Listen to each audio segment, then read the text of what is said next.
Bienvenue dans Smart Bourse, votre émission quotidienne sur Bismart for Change pour rester à l'écoute des marchés. Chaque jour, vous nous retrouvez à la télévision à 20h30 via vos box. Vous nous trouvez également tous les jours en replay sur bismart.fr ou encore en podcast sur l'ensemble de vos plateformes préférées. Au sommaire de cette édition ce soir, les enjeux d'un nouveau mois sur les marchés après un mois d'avril particulièrement chaotique qui aura été marqué par le jour de la libération de l'Amérique et quelques semaines à peine après, un rebond des marchés qui ont effacé d'ailleurs ce gap, ce décrochage autour du 2 avril dernier. Le S&P 500 est revenu en fin de semaine dernière au-delà des niveaux qui prévalaient avant le 2 avril. Un peu d'indécision aujourd'hui pour démarrer la semaine sur les marchés avec quelques publications d'entreprises et une semaine qui sera marquée par de nouvelles décisions de banque centrale, à commencer par la communication de la Réserve fédérale américaine ce mercredi soir. Le marché n'attend rien d'autre qu'une nouvelle pause, un nouveau statu quo du côté de la Réserve fédérale américaine. Une pause qui s'est encore un peu plus renforcée, l'idée d'une pause qui s'est encore un peu plus renforcée avec les derniers chiffres qu'on a pu avoir, que ce soit l'ISM Service cet après-midi, mais surtout le dernier rapport sur l'emploi américain publié vendredi dernier, qui montrait toujours une forme de résilience quand même dans le marché du travail américain, avec un taux de chômage stable à 4,2%. D'autres décisions de banque centrale sont attendues. Celle qui pourrait peut-être bouger, c'est la Banque d'Angleterre, dont la décision sera rendue ce jeudi. Les détails de la séance en cours, c'est dans un instant avec Pauline Gratel. Discussion avec nos invités de Planète Marché. Et puis dans le dernier quart d'heure de Smart Bourse, pas de quart d'heure américain ce lundi, mais nous reviendrons sur un cas d'investissement spécifique décrypté avec le prisme de l'analyse fondamentale. Les équipes de Clartan Associés seront avec nous dans le dernier quart d'heure. Thibaut Dupavillon nous parlera précisément du cas Amadeus Haïti.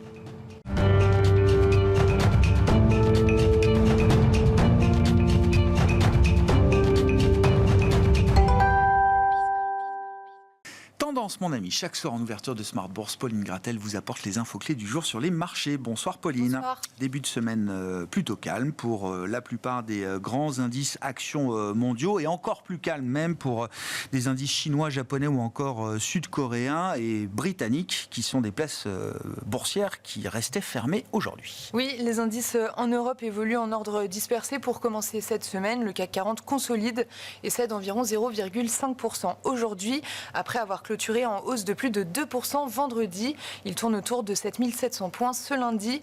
Le Stoxx 600 est proche de l'équilibre de son côté.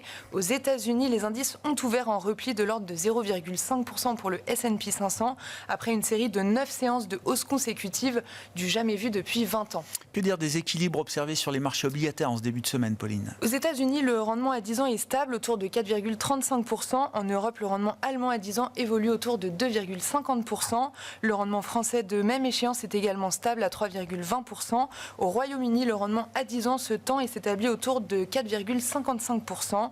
Sur le marché des changes, l'euro-dollar reste relativement stable autour de 1,1350. En revanche, on notera l'envolée des devises asiatiques ce matin face au dollar américain, à commencer par le dollar taïwanais. On pourra y revenir dans notre discussion de marché avec nos invités. L'autre mouvement du jour et des dernières heures, c'est celui des cours du pétrole avec une baisse assez brutale observée depuis la fin de semaine dernière. Oui, l'OPEP+ a annoncé une hausse de la production de barils pour le mois de juin comme en mai. 8 États membres vont produire 411 000 barils par jour au lieu des 137 000 prévus initialement. Les prix du pétrole ont chuté de 3% et le baril de Brent évolue autour de $60. Du côté des entreprises, le titre Total Energy a ouvert en recul avant de se stabiliser autour de l'équilibre. En revanche, des valeurs qui dépendent des prix du pétrole comme les compagnies aériennes sont en hausse. Ainsi, Ryanair bondit de 7%, Air France et Lufthansa gagnent 2%.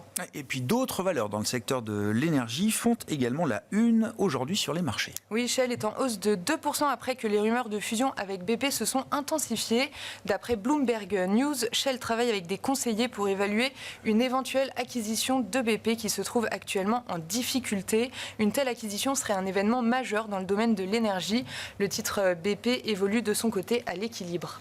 Pas de données dures aujourd'hui aujourd'hui à l'agenda macro, mais des indices de sentiment, à commencer par l'indice Sentix pour la zone euro. Oui, l'indice de la confiance des investisseurs de la zone euro rebondit à moins 8,1 en mai. Pour rappel, le même indice avait plongé en avril à moins 19,5. On a également pris connaissance de l'ISM Service américain pour le mois d'avril qui rebondit plus que prévu à 51,6 après 50,8 en mars. Et puis une nouvelle opération de M&A dans le secteur bancaire. La banque autrichienne Erste Group est en tête du Stock 600 aujourd'hui. Oui, la banque autrichienne a annoncé le rachat des activités polonaises de Santander pour environ 7 milliards d'euros, réalisant ainsi la plus grosse transaction de son histoire. Le titre Erste bondit jusqu'à 9% au cours de la séance. Et puis le carnet du jour avec Eutelsat qui annonce la nomination d'un nouveau directeur général. Oui, le titre avait grimpé de plus de 10% à la toute fin de la séance vendredi. Aujourd'hui, le titre gagnait encore plus de 13% au meilleur de la séance. Jean-François Fallacher, qui dirigeait les activités France d'Orange jusqu'à présent, prendra ses fonctions à la tête de Eutelsat le 1er juin prochain. Le titre bondit de 90% depuis janvier dans le contexte qu'on connaît. Et puis aux États-Unis, Warren Buffett a annoncé à l'occasion de l'Assemblée générale des actionnaires de Berkshire Hathaway son départ à la fin de l'année. Oui, à 94 ans, Warren Buffett prend sa retraite après 60 ans à la tête de l'entreprise et sera remplacé par Greg Abel d'ici la fin d'année. Cela avait déjà été décidé en 2021. Warren Buffett conservera pour l'instant la présidence du conseil. Le titre cède 6% dans les premiers échanges. Oui, on ne remplace pas Warren Buffett comme ça. Ça a un coût de remplacer Warren Buffett. On en dira un mot peut-être avec nos invités dans un instant. L'agenda du jour, qu'est-ce qui attend les investisseurs demain sur les marchés, Pauline ? Les investisseurs arbitreront les résultats de Palantir publiés ce soir après la clôture et prendront connaissance de ceux de AMD et d'AXA. Côté macro, les prix à la production industrielle de mars pour la zone euro sont attendus, ainsi que les PMI services d'avril pour la zone euro, et la balance commerciale américaine du mois de mars est également attendue. Tendance, mon ami. Chaque soir en ouverture de Smart Bourse, Pauline Gratel vous apporte les infos clés du jour sur les marchés.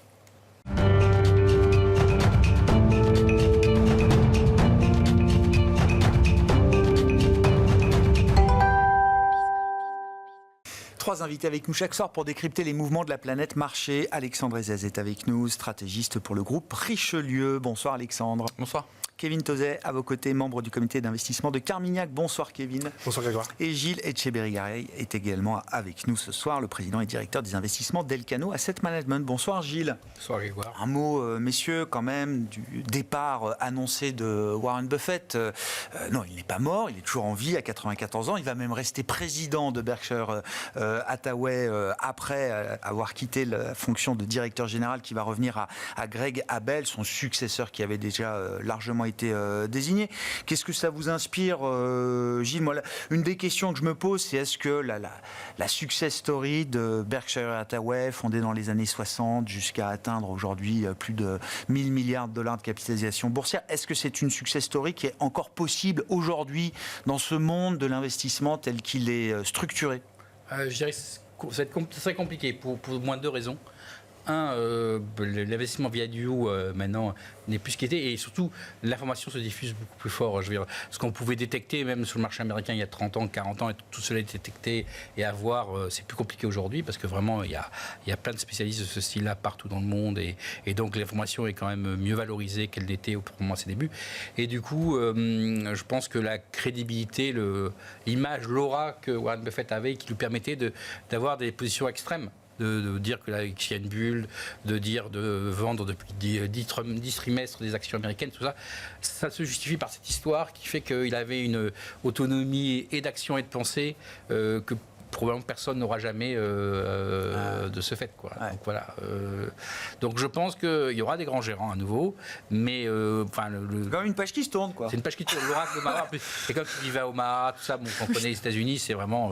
Ah oui, je vais pas oui, faire de si, comparaison oui. en France, mais voilà. Non, ne citez pas ne citez voilà, aucun autre lieu. Voilà, mais voilà, donc sinon c'est quelque chose d'exceptionnel, je veux dire, à une page se tourne à tout point de vue, même s'il y aura à nouveau des grands gérants, ça, pas de souci, mais je crois que c'est une histoire qui restera exceptionnelle à pas mal de points de vue.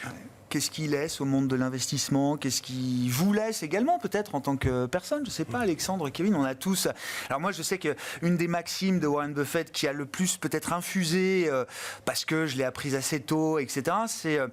Price is what you pay, value is what you get. Le prix, c'est ce que vous payez, la valeur, c'est ce que vous obtenez à l'arrivée. Et je trouve que c'est une phrase que je garde en tête et que je recite régulièrement. Je trouve que même d'ailleurs en français, il y a une confusion entre la notion de prix et de valeur qu'on n'a peut-être pas dans le vocabulaire anglo-saxon. Ce sont bien deux concepts et deux termes assez différents, le prix et la valeur, par exemple. Bon, je ne sais pas, Kevin, ce qui... Oui, c'est parce que ce qu'il en reste, j'espère qu'il y a déjà des grands gérants qui ont commencé à prendre ce relais-là. Ouais. Il y a quand même, je pense, deux notions qui me sont chères, qui nous sont chères. L'une, c'est l'investissement de long terme, quand même, parce qu'on parle de quelqu'un qui part à la retraite à plus de 90 ans et qui fait ça depuis quelques décennies. Donc ça, je pense que c'est un élément qui est important. Et puis c'est de la gestion active aussi par construction. Et je crois que c'est bien là qu'on sait bien la démonstration qu'on arrive à créer de la valeur sur le long terme. Après, voilà, des grands concepts qui lui sont chers et qui sont chers à d'autres grands gérants, d'autres gérants. On va rester humble, mais je pense que voilà, la notion d'intérêt composé, la notion de diversification également, c'est des thèmes qui sont importants et particulièrement importants, je crois, dans l'environnement actuel. Ouais. Ce temps long, il existe toujours dans le monde de l'investissement, plus que jamais aujourd'hui. Enfin, je veux dire, c'est pas évident, hein, à une époque où tout va beaucoup plus vite, l'information, les marchés, on pourra peut-être y revenir, mais ce qui a marqué le mois d'avril, c'est quand même aussi la vitesse de réponse des marchés, alors à des changements de politique profonds, bien sûr, mais tout va beaucoup plus vite. Le temps long, c'est encore un concept et une notion importante dans l'investissement. Je crois que pour des gérants actifs, pour des maisons indépendantes, comme celles pour lesquelles on a le plaisir de travailler, c'est quelque chose qui est là. Et heureusement que c'est là. C'est bien comme ça aussi qu'on se singularise par rapport à de la gestion passive ou avec des horizons de temps beaucoup plus courts. Ouais. Alexandre ? Non, sur la gestion de temps long, en fait, lui aussi a connu des marchés très volatiles, les années 70, 87, 94. Enfin, la période actuelle est certes plus volatile. On l'a dit, l'information est beaucoup plus importante. Donc, effectivement, la recherche sur certaines sociétés, on en tire moins, et notamment sur un marché américain qui est quand même extrêmement arbitré, hein, donc, où finalement l'efficience du marché est quand même beaucoup plus difficile à se mettre en place. Et d'ailleurs, peu de gérants actifs sur le marché américain surperforment les marchés pour l'instant, enfin en tout cas depuis de nombreuses années.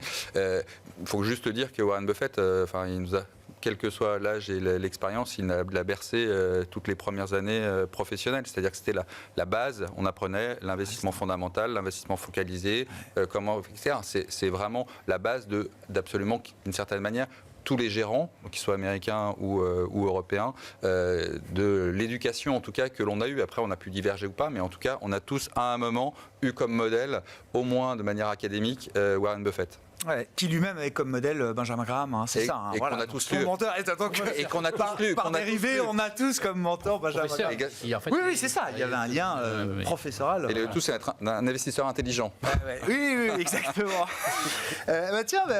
C'est un bon moment pour le value investing. Là, est-ce que là, depuis le mois d'avril, depuis les changements erratiques de politique tarifaire, notamment aux États-Unis, depuis les interrogations qu'on peut avoir ou qu'on a pu avoir sur les marchés américains, est-ce que la notion de valeur, justement, est-ce que le facteur valeur retrouve de l'intérêt là sur les marchés aujourd'hui? Alors Alexandre, le facteur valeur, certainement. Encore la seule chose, c'est qu'on a quand même très très peu de visibilité à court terme, mais aussi à long terme. Hein, il faut le dire, on est quand même dans une situation très compliquée avec un changement de paradigme énorme vis-à-vis des États-Unis. Alors est-ce que le value investing prend le pas? Déjà, value, vu les valorisations de marché, ça n'existe plus vraiment, comme on l'a vu à l'école de Warren Buffett. Enfin, quand on a commencé dans les années 2000, value, ça voulait dire avoir des prix en dessous de la book value. Il n'y a plus beaucoup, à part le secteur bancaire, structurellement, il n'y a plus beaucoup de sociétés qui sont cotées et qui peuvent être dites value. Après, on parle plus de cyclique maintenant, en tout cas, enfin, de sociétés qui peuvent avoir des variations de valorisation plutôt fortes. Et on a vu dans les dernières semaines, en tout cas, un fort retour de ces valeurs-là qui étaient très liées au cycle économique américain, donc qui ont souffert. on voit qu'il y a eu une espèce de put Trump qui a cassé tous les shorts en fait. Parce qu'il faut bien comprendre que depuis le début de l'année, on va dire qu'il y avait des positions vendeuses short sur les marchés, et notamment de la part des hedge funds qui étaient assez présentes, et ça entraînait le marché. À un moment, on était au bord de la rupture, il faut le dire, hein, notamment après le Liberation Day. Donc dans la séquence du 2 au 9 avril, hein, c'est ça? Du 2 au 9 2, avril. c'est l'annonce des tarifs, 8, c'est la mise en place, et 14 heures après, c'est la suspension pour 90 jours après une réponse de marché un peu dure, quoi. On était un peu au bord du précipice, avec des adjudications sur le Trésor qui étaient assez importantes et qu'il fallait pas rater. Et donc, la politique Trump, on le sait, et c'est très exacerbé par rapport au Trump 1, mais c'est à la fois chauffer le chaud et le froid pour essayer de maintenir un certain niveau de prime de risque pour éviter d'aller dans une crise systémique. Enfin, grosso modo, c'est comme ça qu'il fonctionne. Et là, effectivement, ça clairement casser toutes les prises de position qui avaient été mises, puisque quand le marché monte de 10%, vous êtes short, notamment les hedge funds, vous ne pouvez pas tenir. Et donc cette période qui suit, de par sa volonté d'ailleurs, est plutôt positive, parce que là, il négocie, géopolitiquement, on commence à avoir un intérêt. Donc on va avoir peut-être une période, peut-être jusqu'à jeudi, parce qu'il y a une date fatidique, c'est quand même la Fed. Et effectivement, où là, il y avait une petite période, pas dorée, mais où les primes de risque ont baissé, parce qu'on n'avait plus de mauvaises nouvelles pour l'instant. Et c'est un peu la stratégie. Ça ne veut pas dire que dans quelques semaines ou dans quelques mois, tout va se remettre en place, et que les négociations, on n'aura plus de barrières d'une manière, et que le commerce mondial va continuer. Ouais, c'est ça. On ne revient pas à l'état antérieur, on ne revient pas à l'état précédent. C'est pas le marché a tout effacé, on oublie tout et on reprend comme avant. Non, il reste quand même quelque chose de cette séquence. Évidemment, mais la stratégie de Trump, c'est à chaque fois être pire, mais en tout cas que les marchés oublient, en tout cas, c'est ça sa stratégie. Ça aurait pu est-ce que ça va fonctionner? Ça, on le verra. Mais c'est vraiment, on est dans la stratégie. Il n'a pas changé de stratégie depuis son élection, en fait, Donald Trump. Il est clairement dans une tendance, en tout cas, dans le chemin qu'il veut. Ah ouais, c'est ça. Et des marchés qui apprennent à se préparer au pire, effectivement, dans cet environnement-là. Quel crédit, quelle qualité est-ce qu'on donne à ce rebond des marchés? Alors, je crois que le S&P a enchaîné 9 séances de hausse consécutives, ce qu'on n'avait pas vu depuis 20 ans. J'étais étonné de voir ça, effectivement. Mais le rebond aussi a été assez violent, hein, un rebond un peu en V, d'une certaine manière. Oui, et puis dans le rebond, c'est pas que la value qui a payé. Hein. Non, les tech. La tech est revenue. De croissance, la tech est revenue. Ce qui était tombé très fort. Très fort. Je ne vais pas vous dire qu'un marché, ça monte, ça descend. Pas besoin de moi pour. Non, mais ça dépend. Il y a quand même certaines choses qui interrogent, c'est-à-dire que le statu quo pré-Liberation Day, c'est quand même 10% de tarifs appliqués à tout le monde. Je ne suis pas dans les échanges ou dans l'intimité des échanges sino-américains, mais enfin bon, on a quand même une déclaration de guerre ouverte à l'endroit de la Chine qui semble se mettre en place avec cette menace de tarifs douaniers à 150, plus de 150%. Même si on revenait à 20% de tarifs douaniers en Chine, ça ferait plus que combien ça dépasserait la compétitivité de l'industrie chinoise. Hein. Si je ne prends pas une voiture électrique de BYD, s'il était vendue aux États-Unis demain, elle est moins que 20% moins cher aujourd'hui. Donc voilà, c'est quand même c'est ça le contexte actuel. On est aussi dans une phase, on va dire, de ralentissement économique. Alors voilà, Alexandre parlait du Trump 1.0. Pour rappel, sur Trump 1.0, les tarifs douaniers ils sont passés de 1,5 en moyenne sur les importations à 2,5. Oui. Ça, quand même, en termes de séquence, le Covid n'arrivait pas là, mais on était quand même sur une trajectoire récessive très forte aux États-Unis, avec des vraies problématiques sur tout ce qui est tuyauterie, notamment sur les marchés du repo américain.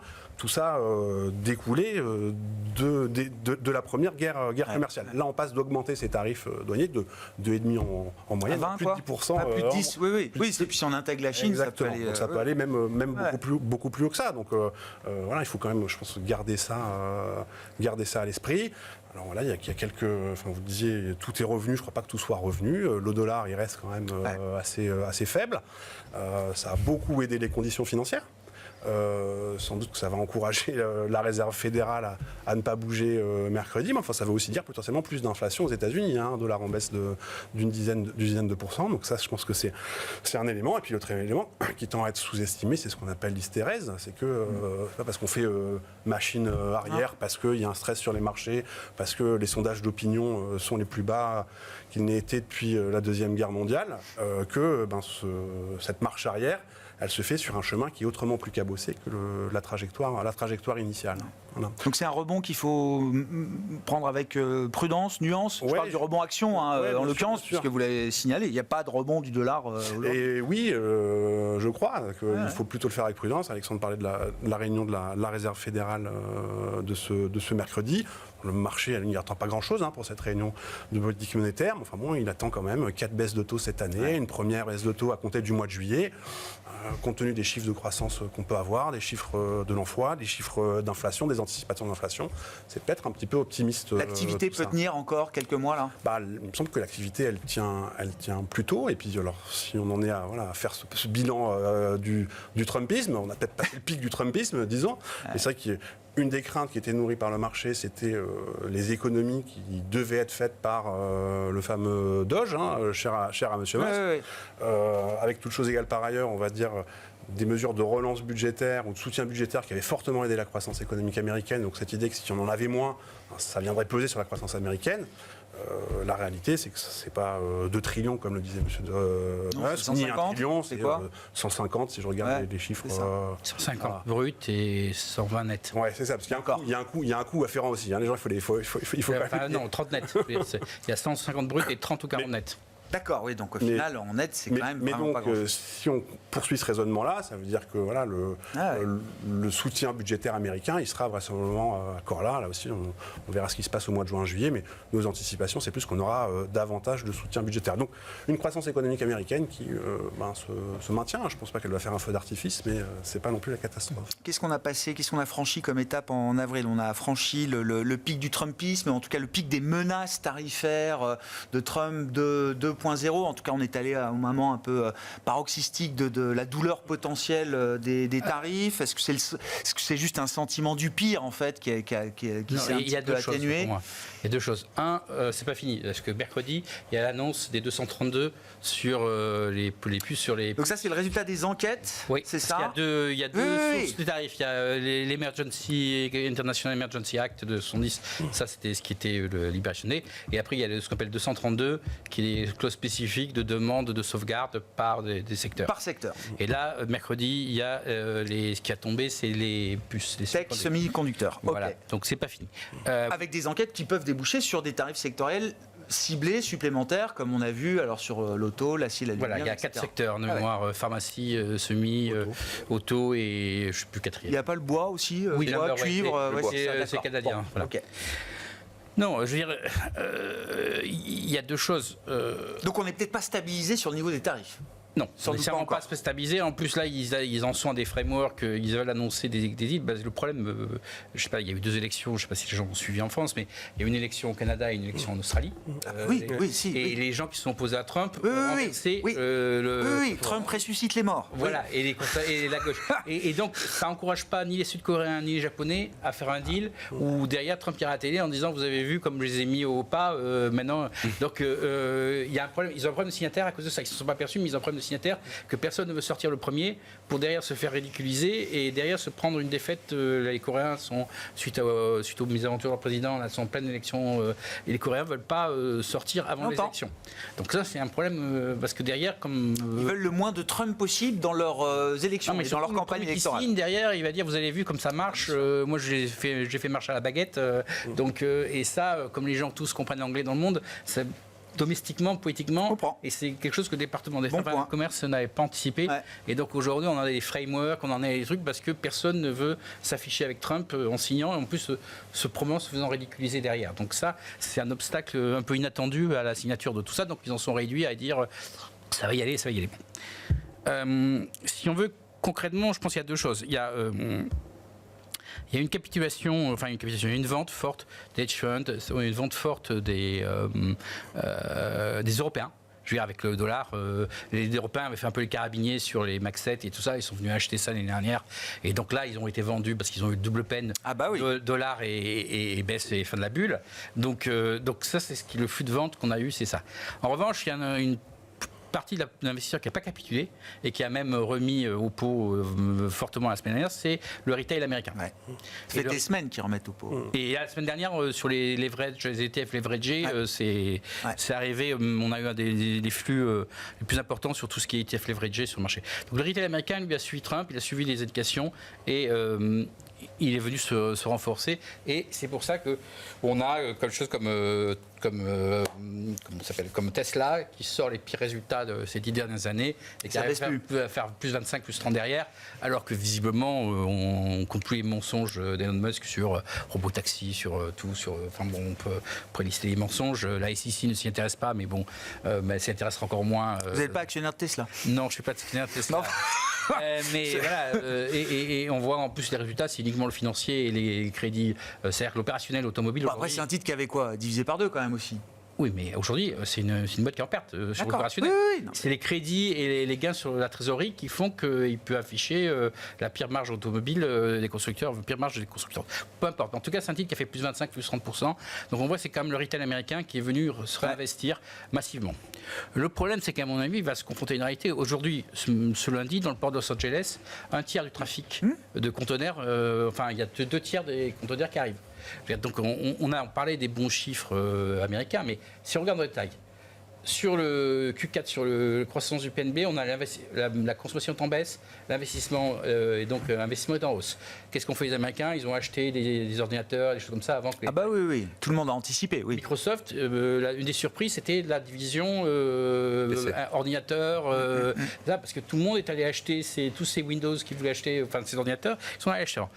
Création d'emplois, il y a 11 000 emplois créés dans la manutention la semaine du sondage. Pourquoi? Parce que tout le monde voulait vider ses entrepôts avant... Vous dire le contre-choc macro, là, on va vite le voir arriver Oui, on va le voir et de façon assez importante. Parce qu'il y a encore l'idée que peut-être même que d'ici l'été, juin, juillet, on n'aura pas encore, on verra pas encore le plein impact des tarifs dans les données, etc. Les biens chinois, c'est 2 trillions de dollars de vente, donc de marge, donc de transport, donc aux États-Unis. Et ça arrive plus aux États-Unis, c'est-à-dire c'est un trou qui ne sera pas compensable. Et quand on voit les bons chiffres, si on regarde un peu sous le capot des bons chiffres, on voit que a priori, je pense qu'il y a eu énormément de front-running et un front-running de malades avant le délai du Liberation Day. Et donc c'est pour ça qu'on dit tous, ok, l'emploi c'est correct, effectivement 11 000, mais il y a 11 000 créations dans le logistique, il y aura peut-être 40 ou 50 000 de destruction le mois prochain ou dans les 2 mois qui viennent. Voilà. Et pareil pour les bons résultats entre guillemets parce que si on regarde McDo très mauvais sur les ventes. Si on regarde Apple, tout ce qui est consommateur, c'est déception. Ce qui a tenu, c'est ce qui est encore lié à l'investissement des entreprises. Facebook, je parlais Facebook, de Microsoft, c'est-à-dire que les entreprises continuent à dépenser un peu. Et donc voilà, mais c'est pour ça que moi j'ai l'impression qu'il y a vraiment un fond semblant qui me rappelle un peu février-mars 2020 sur le Covid, où le retail américain a suivi et tracte les marchés vers le haut. Mais derrière, il y a pas mal de choses qui arrivent et ça risque d'être assez sanglant. Perspective macro, comment vous envisagez les prochains chiffres devant nous, Alexandre? Est-ce qu'on va très vite voir la douleur, les dommages causés par à la fois l'incertitude et puis la mise en place d'un certain nombre de tarifs, aussi minimes soient-ils par rapport aux annonces du 2 avril? Ou est-ce que tout ça peut prendre du temps devant nous? Effectivement, c'est assez étonnant quand même, ces chiffres qui arrivent et qui finalement justifient cette hausse, ce marché en V que l'on a eu et qui, pour la plupart, n'est pas justifié. Mais en fait, évidemment, c'est les retail américains. Une grosse partie de la hausse s'est faite avec les grandes tech. C'est elles qui ont surperformé. C'est ce qu'ils aiment. C'est ce qu'ils aiment. Donc c'est ça qui a tiré le marché. Bon, les résultats, évidemment, au premier trimestre, ne sont pas si mauvais que ça. D'ailleurs, ils surperforment encore. Donc il y a on est en lévitation là, le marché. Ce qui est certain, c'est qu'on va avoir effectivement une dégradation de pratiquement tous les indicateurs. Peut-être en marge d'escalier. Avec le vrai sujet, c'est l'emploi, parce qu'avec la baisse de l'immigration, est-ce que l'emploi va baisser tant que ça? C'est pas certain non plus. Et puis évidemment l'inflation, parce que finalement quand on parle des ports à Los Angeles, ça fait tout de suite penser au goulot d'étranglement qu'on a eu post-Covid. Et là en fait on est en goulot d'étranglement aux États-Unis. Rajouter à ça, on n'en parle pas plus du tout, mais les prix de l'immobilier qui continuent à monter et qui rendent d'une certaine manière, on parle beaucoup effectivement du revenu, des salaires, mais au niveau patrimonial, l'américain est encore très très riche. Donc en fait, il y a une situation, encore une fois, de lévitation qui, à un moment, peut casser complètement. L'inflation est très importante parce que quand même... Juste sur l'immobilier, c'est en train de se retourner très très sérieusement. Et Scott Bessent veut faire baisser les taux parce qu'il veut relancer le marché immobilier. Les ventes au Texas et en Floride... sont extrêmement... Enfin, c'est désastreux. C'est là exactement où je voulais en venir. C'est que finalement, Jérôme Powell, s'il baisse les taux, il relance l'immobilier qui est déjà à un niveau très haut. On est à 55. Sur 5 ans, l'immobilier a monté de 55%. Les prix, hein. Pas les loyers, mais les prix. On est dans une situation, encore une fois, patrimoniale où l'américain moyen, parce que quand on voit le médian, c'est pas la même chose, mais l'américain moyen est très riche, voire même trop riche. La hausse des taux n'a eu aucun impact sur l'immobilier. Qu'est-ce qui va rebaisser l'immobilier pour recréer une dynamique d'inflation sur ce côté-là? Donc, en fait, toute la question, en tout cas pour les marchés, c'est de savoir si Jérôme Powell, finalement, se met du côté de Trump, en tout cas, justifie ses actions parce qu'il ne veut pas qu'il y ait une catastrophe, un risque systémique, mais un risque systémique qui a été créé par Trump, qui n'a pas été créé par un choc de marché ou quelque auto-infligé. Auto-infligé, et donc il justifie d'une certaine manière l'action de Trump, ou alors il attend. Et là, on voit effectivement que ça a, à un moment, dans la hausse, stoppé un peu les marchés, parce que si Jérôme Powell est limogé, ce qui n'est pas vraiment, mais en tout cas, se pose beaucoup la question, en tout cas, et dans un an, il ne sera plus là, donc le prochain président de... Non. Dans un an. Dans un an, le prochain président de la Fed, effectivement, sera plutôt asservi, et donc pourrait baisser les taux, alors même qu'il y a de l'inflation. Donc on pourrait avoir une autre vague d'inflation, et là, ça bloquerait complètement tout, et notamment en termes de valorisation, et en termes, finalement, on serait vraiment ce qu'on s'appelle dans une situation de stagflation, avec des taux qui restent élevés, et une économie qui flanche. Et là, les acteurs de l'économie américaine, les entreprises, prendre une deuxième vague d'inflation aujourd'hui, enfin, je veux dire, on ne peut pas retrouver les mêmes comportements, les mêmes schémas que pendant le Covid, avec un consommateur américain qui recevait des chèques, quand même. Non, on n'est plus dans une logique budgétaire. Le pricing power, la capacité à fixer des prix dans une nouvelle vague d'inflation, elle serait forcément moindre.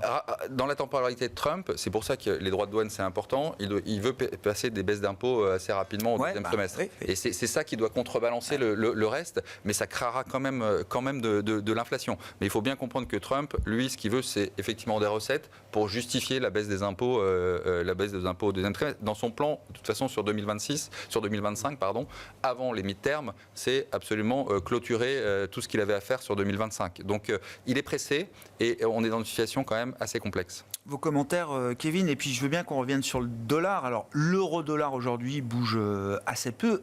En revanche, on a vu des devises asiatiques contre dollar ce matin s'envoler. Je crois que le dollar taïwanais a pris 5-6% dans la séance. Qu'est-ce qui s'est passé là? Oui, alors rapidement sur la séquence économique. Alors le pire peut toujours arriver, mais il n'arrive pas. Pas toujours non plus. Il n'arrive pas toujours. On va dire les ménages américains les plus aisés, c'est eux qui font la consommation aux États-Unis, qui sont le moteur de la consommation américaine. Et eux, ils sont plutôt dans une situation. Alors oui, c'est sûr, leur plan d'épargne a dû perdre.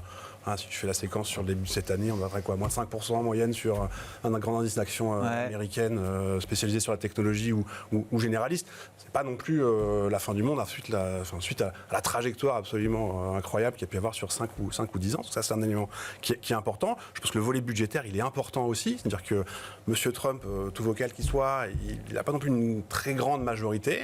Et quand on n'a pas une très grande majorité, on essaye de satisfaire un petit peu tout le monde. Et c'est vrai que dans ce contexte-là, c'est compliqué de voir de l'orthodoxie, une forme d'orthodoxie budgétaire aux États-Unis pour cette année 2025. Ça fait quand même un deuxième moteur potentiel à la croissance économique américaine. Et sur les chiffres de l'emploi, on le voit sur les chiffres de vendredi, c'est-à-dire qu'il y a une forme de report de l'emploi dans des secteurs très liés à des services, faibles, on va dire, ou plus faibles revenus, sans doute liés à la problématique migratoire. Et puis on a quand même aussi des secteurs qui sont peu cycliques, dans lesquels il y a toujours un nombre d'emplois ouverts extrêmement important, et notamment le secteur de la santé, par exemple. Donc je n'irai pas tout de suite, en tout cas, le marché dit récession aux États-Unis sur la deuxième moitié de cette année, et assez rapidement, et je pense qu'il y a quand même une probabilité que ça se fasse un peu plus tard que ça, parce que c'est pas le message que nous envoient les marchés de taux. Donc ça c'est un élément. Sur les marchés des devises, alors il y a deux choses, c'est-à-dire que d'une part, il y a probablement de la part de pays qui sont en plein cycle de négociations tarifaires, eh bien, la volonté de montrer qu'on est prêt à faire des concessions. Et donc on intègre officieusement ou d'office la question du taux de change dans les négociations, en tout cas pour montrer une... C'est un outil pour développer de la compétitivité de son pays ou de ses industries. Et fluidifier la négociation avec Trump. Donc il y a sans doute des interventions sur ces marchés d'échange. Je ne pense pas que ce sera tenable éternellement, mais en tout cas c'est ce qu'on voit aujourd'hui. Et sur la baisse du dollar américain, il y a... on parlait de Buffett, donc voilà, un économiste qui a développé cette théorie il y a une soixantaine d'années, qui s'appelle Monsieur Triffin. Et avec son fameux paradoxe, qui dit quoi ? Qui dit que quand on émet la principale devise de réserve de par le monde, ça peut amener à des déséquilibres. Pourquoi ? Parce qu'on est amené à, on va dire, émettre plus de dollars que... Il y a une demande sans fin en face de vous. Exactement. Et donc quand on a, pour faire simple, on va dire, le poids de l'économie américaine dans l'économie mondiale qui réduit et la demande en dollars qui augmente pour faire, on va dire, fluidifier ou répondre à un besoin de dollars pour procéder à des échanges commerciaux, des échanges financiers, on est obligé d'avoir des déficits en face de ça. Bien sûr. Et c'est un peu comme si on faisait un chèque en blanc. Moi j'ai 3 enfants, des chèques en blanc ça m'arrive d'en faire, mais j'attends une certaine forme de responsabilité. Et c'est bien toute la question qui s'est posée là dans la séquence des semaines dernières, c'est que quand on a des questions sur l'indépendance de la Fed, même sur l'état de droit aux États-Unis, sur quels sont les garde-fous budgétaires, eh bien ça amène une forme de un stress important. Alors je suis pas en train de dire qu'il y a une alternative au dollar demain, c'est pas mon point, mais c'est bien de ça dont il est possiblement question. Donc là aussi, c'est des moments importants effectivement, et des questions qu'on n'a pas vu se poser avec autant de tension depuis sans doute très longtemps. Sur le dollar et sur le pétrole aussi, peut-être. Et il y a un lien, parce qu'effectivement, juste pour revenir sur Taïwan, les assureurs vie, il y a un excédent budgétaire, commercial monstrueux. TSMC, plus le pétrole qui baisse, l'excédent. Et en fait, cet excédent était essentiellement recyclé aux États-Unis, non hedgé. Ce qui fait que les assureurs vie taïwanais sont en risque entre le passif en Taïwan dollar et donc. Là, le dollar commence à trop baisser, quoi. Non, il est très bas et là, il monte. Et justement, ils sont d'accord. Ils sont obligés de se hedger et donc de faire monter le Taïwan dollar, c'est une des raisons possibles. Mais ça regroupe. C'est anecdotique au sens, c'est plusieurs milliards de dollars, des centaines, mais l'Asie était beaucoup refinancée les États-Unis de façon non hedgée. Et je dirais par rapport à la crise de confiance qui a été évoquée, je veux dire, les États-Unis aujourd'hui, ils sont un peu dans la situation d'un pays émergent, mais avec une différence majeure. La différence, c'est qu'il y a une perte de confiance parce qu'il y a une illettrisme économique, des choses qui sont faites n'importe comment, mais dans un pays qui, comme la Grèce, qui a 7 ou 8% de déficit budgétaire et 4% de déficit commercial. Mais position de devise de référence, tout le monde finance. Tout le monde finance son problème. Et c'est financé en dollars. Donc effectivement, les Américains sont maîtres de leur taux. Mais la seule soupape d'échappement qui reste dans ce système de la perte de confiance, c'est le dollar. Parce qu'ils ne feront jamais faillite. Ils se sont endettés en dollars. Si demain, Kevin Walsh, dans un an exactement, est nommé à la Fed, il peut descendre les taux à 2%, il peut faire du yield curve, descendre le taux 10 ans à 3%. Trump est content, l'inflation va exploser et le dollar, lui va baisser énormément. Aujourd'hui, on est dans une situation de crise, je dirais, de défiance sur les États-Unis, dont la principale, au-delà de ce qui était sur les M7, qui était une bulle. Mais donc ce schéma, tension sur les taux, baisse de la devise, vous dites, c'est un schéma qu'on peut... alors, on verra ce que fera le prochain patron de la Fed, mais dans l'état du monde actuel, vous dites, c'est un schéma qui peut se prolonger. Ben oui, parce qu'il y a un problème. Je veux dire, en voulant couper les importations, par les services, Trump empêche le restant du monde de financer et le surcroît de consommation américaine, et donc ça veut dire qu'il doit ajuster la consommation. Et ajuster la consommation, chez moi, ça prend un nom, ça s'appelle récession. Une récession. Voilà. C'est la baisse du revenu Non, alors, disponible. en théorie, on pourrait dire j'augmente la production au niveau de ma récession, mais J'augmente l'épargne. Je fais monter l'épargne. Non, j'augmente la production, mais on est en plein emploi, quand on n'a pas de... Je veux dire, c'est pas possible d'augmenter sa production. Donc il ne le dira jamais, mais c'est quand même, ça fait partie quand même un peu de la C'est stratégie. ce que Lutnick, le secrétaire du commerce, dit en disant je vais faire des iPhones aux États-Unis, mais ça coûtera le double, le triple du prix, donc ça n'a pas de sens. Donc en fait, aujourd'hui, ce que fait Trump en fermant le robinet des importations, il ajuste à la baisse la consommation américaine de façon forcée. Il n'y aura que 2 poupées au lieu de 30 au pied du sapin pour les Américains et 2 poupées qui coûteront un peu plus cher. Voilà. Ça, c'est une récession, quoi. Et donc, il n'y a que 2 solutions. La Fed accommode énormément, et là, c'est une inflation et dollar qui baisse, ou alors une récession, mais aussi le dollar qui baisse, parce que c'est la façon la moins douloureuse de diminuer la surconsommation américaine, ou que le monde arrête de financer la surconsommation américaine. De toute façon, c'est exactement pile et face de la même... Il y a surconsommation américaine, sous-production chinoise, et là, Trump n'a pas tort d'aller chercher les Chinois comme les principaux coupables. Il n'y a pas que dans le jugement, dans le diagnostic de Trump.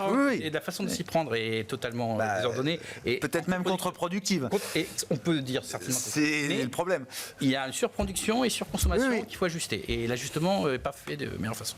Bon, Alexandre, vos commentaires et sur le terrain de l'investissement, comment est-ce qu'on se déplace? Comment est-ce qu'on navigue? Alors, après la baisse des actifs américains, le rebond, est-ce qu'il faut vendre le rebond? Est-ce qu'il faut rester positionné sur l'Europe? Déjà, le vrai sujet, effectivement, pour un investisseur européen, c'est le niveau du dollar.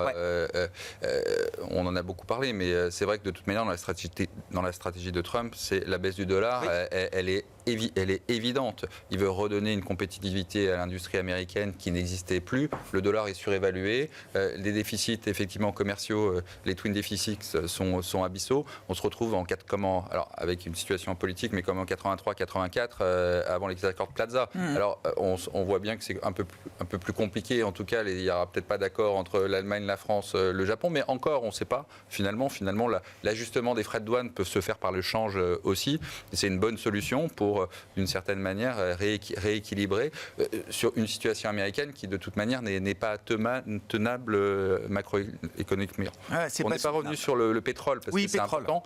Le pétrole, effectivement, l'OPEP a été dans une situation très compliquée avec certains membres qui ne jouaient pas de jeu. Et l'Arabie Saoudite, moins la Russie, mais l'Arabie Saoudite, qui perdait des parts de marché et qui était à peu près la seule à jouer le jeu de la baisse des productions, avec des parts de marché qu'elle était en train de perdre au profit d'autres membres du cartel, mais aussi non OPEP, et les États-Unis, bien sûr, et des États-Unis. Donc on se retrouve dans une situation où, ce qui est paradoxal, c'est-à-dire ce qui est très rare, c'est-à-dire qu'on a des prix qui baissaient déjà, et finalement l'Arabie Saoudite qui veut augmenter. Donc on est dans une situation, c'est une guerre des parts de marché. Et en même temps, ce qui est très très paradoxal, ce qu'on pourrait dire, c'est une guerre contre les États-Unis. Mais en même temps, c'est ce que veut Trump. Parce que Trump a un gros sujet sur l'inflation. Et il y a quelque chose dans l'inflation qui touche l'Américain, c'est quand même le prix à la pompe. Et l'Américain, il voit les prix baisser des biens manufacturés, tout ce qu'on veut, mais le prix à la pompe, c'est quand même quelque chose d'important. Et on avait beau avoir un pétrole qui montait, le prix à la pompe continuait le prix à la pompe continuait à quand même monter parce qu'il y avait des tensions. Donc là, il donne un coup de pouce à Donald Trump sur l'inflation. Et alors, ce qui est bien, justement, on en revient aux investissements, c'est que pour nous Européens c'est plutôt bien aussi, parce que sur l'inflation importée, on a un euro qui est plus haut et un pétrole qui est donc c'est plus de baisse de taux de la BCE, ou au moins en tout cas plus de baisse de taux de la BCE, des baisses de taux quasi garanties de ce point de vue-là. Elle est quand même plus zen quant à la baisse des taux que quand l'euro-dollar était à 1 et que le prix du pétrole était à 70-75. Donc là, elle est ouverte. Évidemment que la croissance économique, ça c'est compliqué avec ce qui se passe aux États-Unis. Donc, on a les salaires qui sont en train de baisser. Là, c'est quand même la porte ouverte à des taux qui vont continuer à baisser, sans finalement faire baisser l'euro-dollar de manière trop importante. Comment on joue ça sur l'investissement? Nous, on est plutôt sur les actions européennes, voire même quelques actions asiatiques, parce qu'il nous semble qu'on est dans une situation où la Chine est dans une situation tellement différente des années 2018. Elle a plus de capacité, on le voit, à réagir. En 2019, vous savez, les plans 1, 2, 3, etc. elle avait vraiment courbé les chines assez rapidement. Là, elle s'est préparée, quand même. Alors que là, elle s'est préparée. Il y a d'autres circuits de distribution. Enfin bref, c'est plus du tout. BYD, évidemment, ça peut être plus cher, mais BYD, Alibaba, DeepSeek. Oui, DeepSeek. C'est un concurrent qui est au niveau des États-Unis, ce qui embête bien les États-Unis, ils se rendent compte qu'ils ne sont pas si forts que ça. Dans le monde, en tout cas, il y a une alternative. Donc, nous, ce qu'on dit, c'est principalement sur l'Europe, qui a des leviers de négociation un peu plus forts, les valorisations, enfin tout ce que l'on sait. Mais en tout cas, on voit que l'Europe est dans une situation finalement un peu plus confortable avec cette guerre entre les grands géants. Sur la partie investissement, le reste du monde a plus de place dans les portefeuilles aujourd'hui, Kevin ? Oui, je crois. Enfin, il y a une forme de... On va prendre des grandes phrases, mais il y a un début peut-être de grande rotation qui s'opère. Voilà, je veux dire, une baisse des cours du pétrole qui passe de quoi aller $100 à 50 ou 80 à 40, ça fait à peu près un point de croissance pour l'économie européenne en plus, toutes choses égales par ailleurs. Ça fait moins 0,7 de points de PIB. Pour les entreprises dans le secteur de la chimie, c'est quoi 20-25% des coûts de production. Dans les entreprises de logistique, une dizaine de pourcents. Tout ça, ça aide. Avec peut-être des tensions géopolitiques, Ukraine-Russie, qui pourraient, à un moment, on verra. Ça, c'est un dossier compliqué, mais ça peut aussi avoir un impact sur l'énergie, sur les prix de l'énergie. C'est un élément. Sur la prise de risque, on a eu un coup de tonnerre le 2 avril. Finalement, c'est peut-être un peu moins pire. Donc, il y a quand même ce que semble commence à jouer les marchés, c'est-à-dire qu'incrémentalement, le flux de nouvelles, ça va être, tel pays a signé des accords, tel pays est en bonne voie de... Là, on entre dans la séquence des deals. On va avoir les annonces de deals. Donc ça peut aider, avec le risque que les marchés vendent cette nouvelle-là, parce que ça commence quand même à être dans les cours, mais il y a quand même cette séquence-là, je crois, qui se dessine. Plus de la prudence sur les marchés de taux d'intérêt, je l'ai indiqué tout à l'heure. Voilà, on avait des courbes qui pontifiaient très fort, il y a peut-être beaucoup de choses qui sont intégrées dans les taux courts, donc un petit peu moins de valeur ici. Et après, voilà, sur taux européen, taux américain, je pense que c'est assez binaire des deux côtés, c'est-à-dire qu'aux États-Unis, la question, c'est bien le débat de ce soir, c'est récession ou pas de récession, et en Europe, c'est une guerre commerciale forte, dure ou pas de guerre commerciale. Mais c'est une escalade assez, ou pas. exactement, relativement binaire. Et sur les marchés de taux, nous, on aime bien acheter des anticipations d'inflation, donc des obligations indexées à l'inflation, parce qu'avec un pétrole à $50, il est quand même sur un niveau, je ne sais pas si c'est un plancher, mais en tout cas, il est quand même sur un niveau qui est assez bas. Et aujourd'hui, le marché ne croit plus à l'inflation en zone euro. Il dit qu'il y aura, on va dire à horizon raisonnable, on va dire les 3 ans, l'inflation européenne sera systématiquement en deçà de la cible de la Banque Centrale Européenne. Donc tout ça, ça fait quand même un portefeuille diversifié qui fait du sens, je crois. Gilles, bonne surprise sur l'inflation, le pétrole au plus bas et probablement une récession dans la deuxième partie aux États-Unis, donc les obligations. Donc duration alors. La duration me semble un bon plan. Les spreads s'écartent et d'ailleurs c'est une des choses qui n'est pas revenu dans le mois d'avril. Les cartes de spread est resté parce que les obligataires sont toujours plus intelligents que les gens actions et donc ils sentent qu'il y a quelque chose qui se prépare. Les particuliers américains sont moins présents sur l'obligataire que sur les actions et que sur Nvidia. Donc voilà. Et un silence assourdissant jusqu'à présent, c'est l'Europe et États-Unis. On a pu faire une amende sur Apple. Trump n'a même pas tweeté. Donc on voit bien qu'ils ne veulent pas ouvrir un nouveau front avec les Européens, très clairement. Mais à un moment, ça va devoir arriver sur la table. Voilà, donc là, c'est une incertitude. Mais le temps joue pour nous. Le temps joue pour nous dans le sens où il n'y aura pas de deal et ça sera compliqué pour les Américains d'avoir attaqué tout le monde en même temps. Et puis je pense qu'une des bonnes nouvelles de la baisse du pétrole, c'est que Poutine, on sent qu'il a envie de faire un cessez-le-feu contraint et forcé et que peut-être une dernière offensive, mais pas beaucoup plus dans le réservoir, c'est le cas de le dire, et que d'ici la fin d'année, peut-être des bonnes nouvelles, un cessez-le-feu durable sans mise en cause de l'intégrité politique de l'Ukraine. Et donc là, plutôt une bonne nouvelle pour les Européens de ce côté-là. On verra sur ce dossier géopolitique comment les choses évoluent. En attendant, on a une séquence Banque Centrale cette semaine avec la Fed attendue mercredi soir pour sa communication. Merci beaucoup, messieurs. Merci d'avoir été les invités de Planète Marché ce soir. Kevin Tauzet, Carmignac, Alexandre Ezez, Groupe Richelieu, Gilles Etcheberry-Garay, Elcano Asset Management.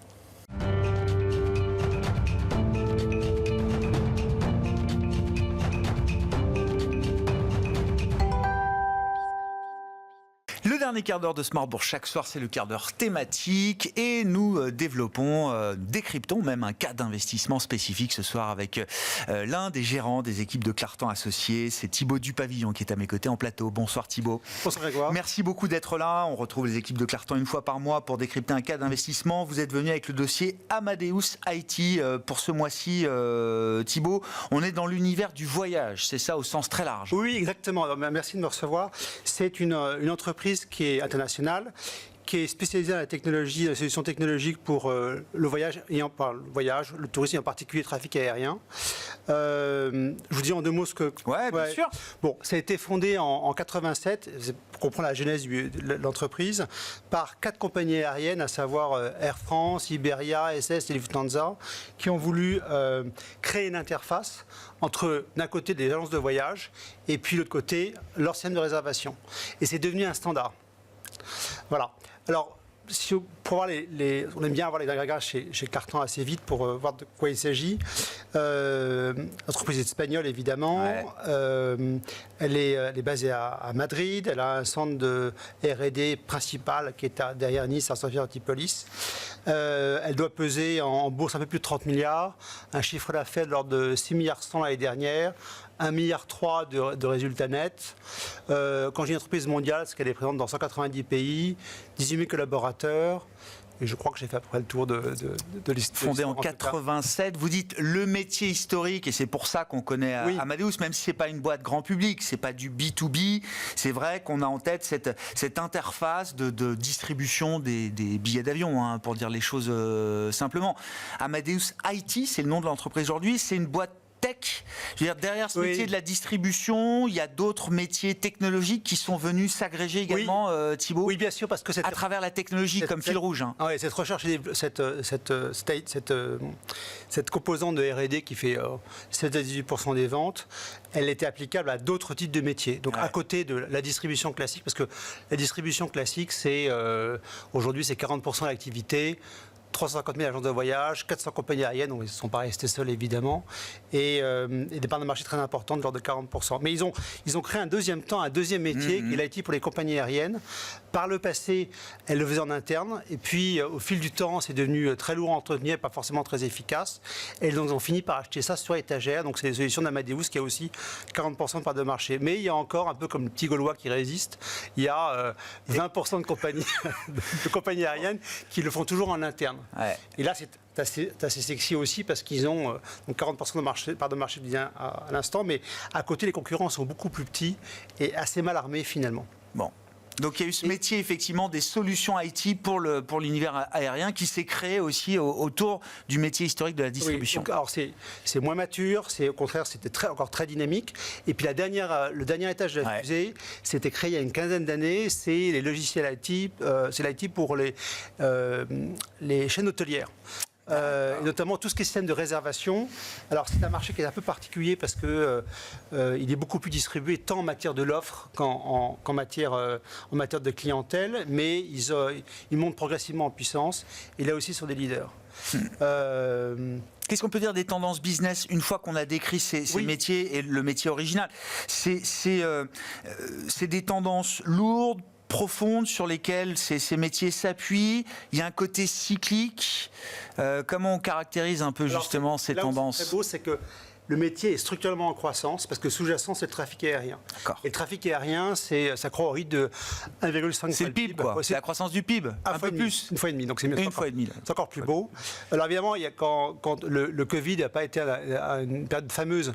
Mais là, on est revenu à des niveaux après-Covid. Ah oui. Donc la dynamique a été de nouveau enclenchée. Beaucoup plus vite que ce qu'on imaginait au moment du Covid, hein, je me souviens très bien. Oui. Mais on ne retrouvera jamais le trafic aérien d'avant, ou ça prendra 15 ans. Ça a pris une paire d'années, quelques années en tout cas. Quelques années. Ah ouais. Ce qui est très beau dans ce type de business, c'est que c'est transactionnel. Alors, vous parliez il y a un instant du prix du pétrole, mais donc c'est le prix du pétrole, c'est 30% des coûts d'une compagnie aérienne. Donc, évidemment, il y a des pincements, où aujourd'hui, c'est l'inverse sur la rentabilité. Eux, ce n'est pas leur schéma, c'est transactionnel. C'est-à-dire qu'à chaque fois qu'un billet d'avion est émis par une agence de voyage, il y a un fee qui est payé. Ouais. À chaque fois qu'un passager rentre dans un avion, il y a un fee qui est payé. Donc, transactionnel. Et puis, c'est la même chose pour l'IT hôtelier, même s'il y a une part de fixe qui est plus importante. Et ce qui est assez beau aussi dans ce type de business, parce qu'on aime beaucoup ça chez Clartan, c'est que c'est très sticky, au sens où un contrat de distribution, c'est 5 ans. Ouais. Un contrat d'IT, c'est 15 ans. Et puis il y a... C'est de la récurrence, de la visibilité. Exactement. Ouais. Des personnes qui sont très bien armées. Le métier de la distribution, d'ailleurs, c'est un métier qui est encore en croissance aujourd'hui. Ça se gère comme une belle rente ou c'est encore un métier qui se développe? C'est-à-dire que moi, distribution de billets d'avion, j'avoue que je ne sais pas la dernière fois de ma vie que je suis passé par une agence de voyage, si vous voyez ce que je veux dire. On est d'accord. Si vous voulez prendre un vol lambda, à savoir je sais pas, à Paris-Nice ou à Paris-Barcelone, le plus vraisemblable, c'est que vous alliez sur le site d'une agence de voyage en ligne, vous regardez quelles sont grosso modo les compagnies aériennes qui vous offrent différents Et on va prix. directement sur le site de la compagnie. Sur l'appli. Et ça, c'est pas rien aujourd'hui. Alors, j'ai pas les chiffres tout récents, mais entre les sites et les applications, c'est 38%. C'est-à-dire 38% en 2015 en volume et c'est 44% en 2000. Complètement désintermédié 2019. En fait, c'est ça. Complètement désintermédié. D'accord. Et donc c'est ce qui fait qu'aux yeux du marché, l'activité principale inquiétait. Est-ce qu'on n'arrive pas à une maturité? Est-ce qu'on n'arrive pas à une décroissance? Et alors il y a une pièce de plus dans la machine qui est arrivée parce que l'IATA... L'Association internationale du secteur. Ah oui, oui. Je vous cache rien, vous connaissez ça. L'IATA s'est dit, on va rendre le marché plus facile et on va lancer un langage universel qui va s'imposer à toutes les compagnies aériennes de manière... Alors donc toutes les fonctionnalités seront beaucoup plus faciles parce que l'ancien système, il y avait 24 tarifs, dont 26 tarifs, non de lettres d'alphabet. Et donc c'est assez contraint. Et ça va pouvoir permettre aux compagnies, aux agences de voyage de réserver directement auprès des compagnies aériennes sans passer par le système de distribution. D'accord. Et en fait, ça ne s'est pas passé comme ça. Ça s'est pas passé comme ça. Ça s'est passé comme ça. Et il y a une réflexion qui est récente, c'est ça que le sujet est intéressant, parce qu'on a fini par intégrer ce nouveau langage au système de distribution actuel. D'accord. Et la migration est assez lente. D'accord. Donc voilà, donc ça va pas aller très vite.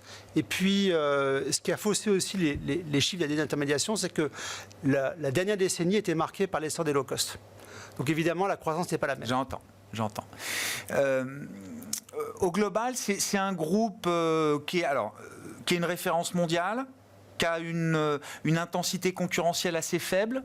Ça dépend des secteurs. Ouais. Vous avez...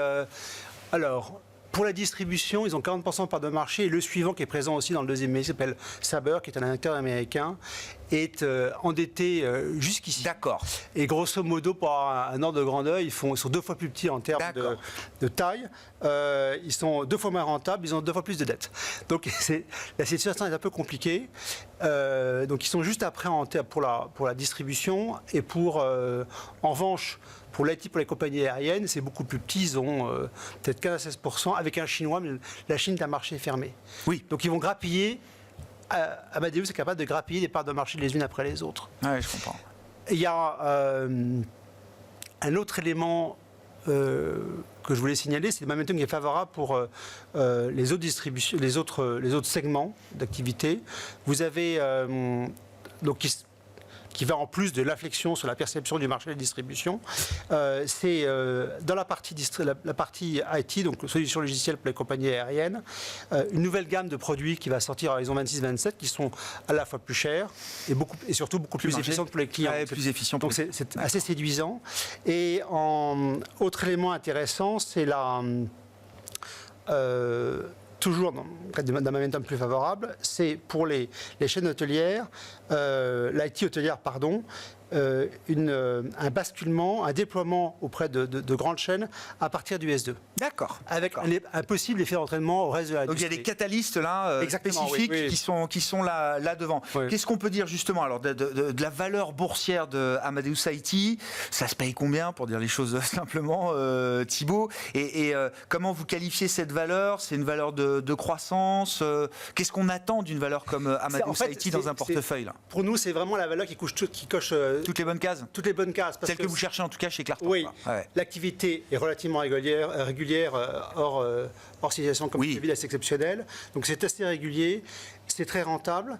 Il y a un levier opérationnel comme toutes les boîtes d'IT. Ça gagne des parts de marché. Le leadership n'est pas contesté, n'est pas contestable.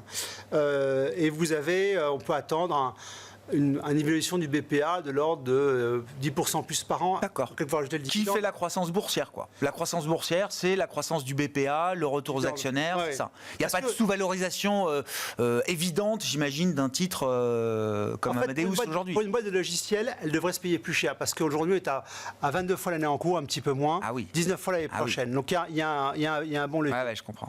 Mais pour l'actionnaire passé, c'était une très bonne affaire parce que c'était introduit en bourse en 99, sorti de la cote en 2005 avec des fonds de private equity, puis remis en bourse à nouveau. Alors parfois on se demande si la mariée n'est pas un peu vérolée.